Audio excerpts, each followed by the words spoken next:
Welcome to CTV news.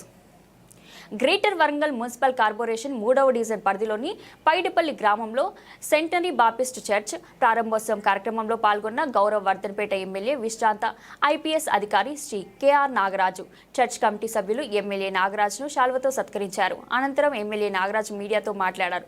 ఈ కార్యక్రమంలో వివిధ సంఘాల కాపర్లు, సిబిసి చర్చ్ కమిటీ సభ్యులు, ప్రజాప్రతినిధులు, మాజీ ప్రజాప్రతినిధులు, కాంగ్రెస్ పార్టీ నాయకులు, కార్యకర్తలు, దైవజనులు, దైవ సేవకులు తదితరులు పాల్గొన్నారు.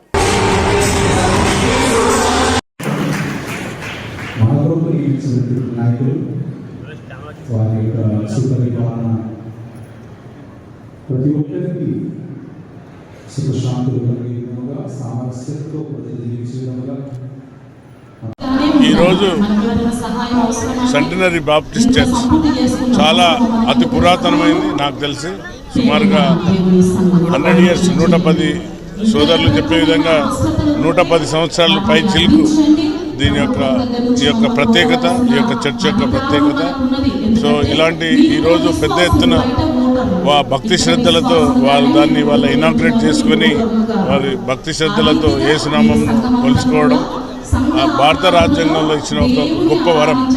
ఎందుకంటే అన్ని కులాలకు, మతాలకు అన్నిటికీ కూడా స్వేచ్ఛనిచ్చిన భారత రాజ్యాంగం ద్వారా ఈరోజు వారు ఇంత పెద్ద చర్చ్ను సొంత నిధులతో కట్టుకున్నారు.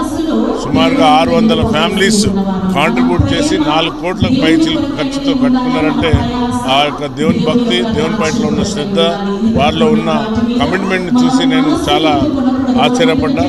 సో తప్పనిసరిగా వారు డయాస్ మీదకి వెళ్ళి వారు అడిగారు, తప్పనిసరిగా గవర్నమెంట్ నుండి నా నిధుల నుండి కానీ ఏమైనా ఫండ్ తెచ్చే విధంగా ప్రయత్నం చేస్తాను. సో అందరికీ ఇక్కడున్న క్రిస్టియన్ సోదరులందరికీ కూడా నా హృదయపూర్వక అభినందనలు. ఈరోజు ఈ యొక్క చర్చ్ ఓపెనింగ్ చేసుకోవడం, అలాగే నా కాన్స్టిట్యున్సీలో వారు ఒక కోరిక కోరారు, ఎలాంటి దాడులు జరగకుండా చూసుకోవాల్సిన బాధ్యత నా పైన ఉన్నదని చెప్పారు.